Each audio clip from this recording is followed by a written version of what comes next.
You have learned the individual symbols that are used to denote nikud. You've learned that those 9 individual symbols can be combined with each other and certain consonants to form 17 distinct nikud. You have learned the names of those nikud. That's a lot of information. In order to read Hebrew, you must be able to recognize and process any and all of those details instantly, without thinking. In other words, you need to memorize them. In this video, I'm going to show you the method I use to memorize the nikud.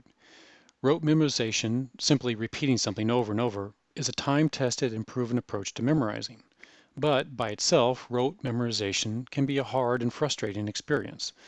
Fortunately, there are multiple techniques which can make memorizing easier, more efficient, more effective, and even fun. The first technique is called chunking. Numerous studies have shown that humans can hold about 7 new items of information in short-term memory. That's why our local phone numbers have 7 digits. Now, I know there are 17 distinct nikud, that's more than 7, so I want to create smaller chunks that are logically grouped together. What I'm going to do is I'm going to create a chart that's chunked into 5 columns, one for each of the 5 basic vowel sounds in Hebrew. They're the same as the 5 Spanish vowels, a, e, I, o, u. This is the second memorization technique, association. I'm associating something I don't know, the Hebrew vowel sounds, with something I do know, the Spanish vowel sounds. Now, I note the number of nikud that have each vowel sound. There's 4, 5, 2, 4, 2. That looks like a zip code to me.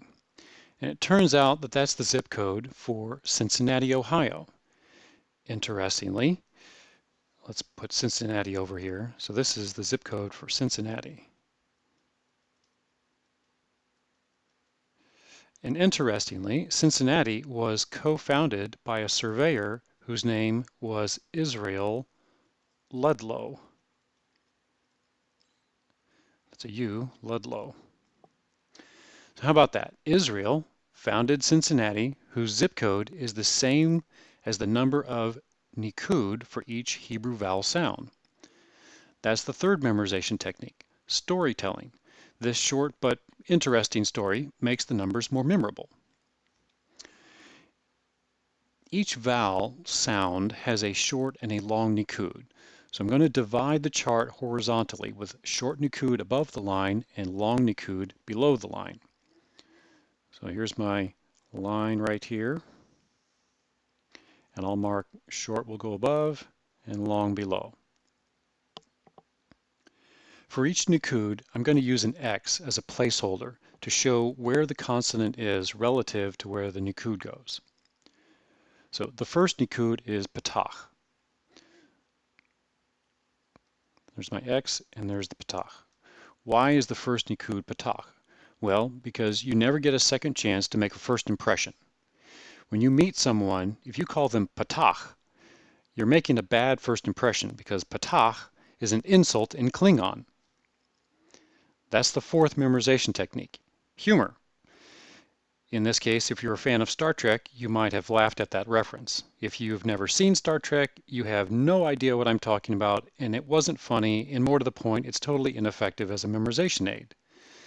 The more general memorization technique is emotion. Think of a way to associate emotion, any emotion, with what you're memorizing. It can be humor, fear, disgust, anger, happiness, anything. The stronger the emotion, the better. Keep in mind, most of these memorization techniques are highly individualized. What works for one person won't work for another. What evokes an emotion in one person may not have any effect on another person. A story that's interesting and memorable to one person may be boring to someone else.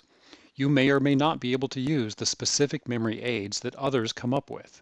So embrace the practice of creatively coming up with your own emotionally provocative memory aids. By using the chart, I'm creating a framework for storing the information I want to memorize. This is the fifth technique. It's called pigeon-holing or framing. Framing gives a visual structure to help me make a mental picture of the items I'm memorizing. I'm going to quickly fill out the rest of the chart. Now that I have a complete chart and I see how much I have to memorize, I'm tempted to curse. C-U-R-S.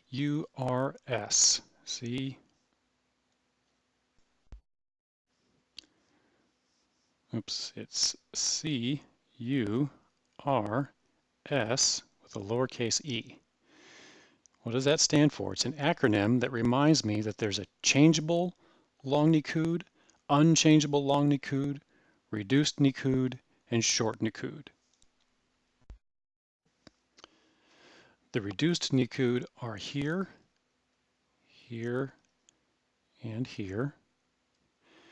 And the unchangeable long nikuds are, or I'm sorry, the changeable long nikuds are here, here, and here. The nikud that they change into is immediately underneath them. All of the other nikuds are the unchangeables. So you have the reduced and the changeable nikuds, one on top of the other. By the way, this technique that I just used is called acronyms, making up a word out of the first letter of each of the words that you want to memorize. So I've used 6 memorization techniques to create a memory aid that will help me get these nikud into my short-term memory. By practicing writing out this chart repeatedly over the course of several days, this information will slowly move from my short-term memory into my long-term memory. I still have to do the work of repetition, but these memory techniques have given me a memorization aid that makes the rote memorization aspect of learning much more efficient and effective.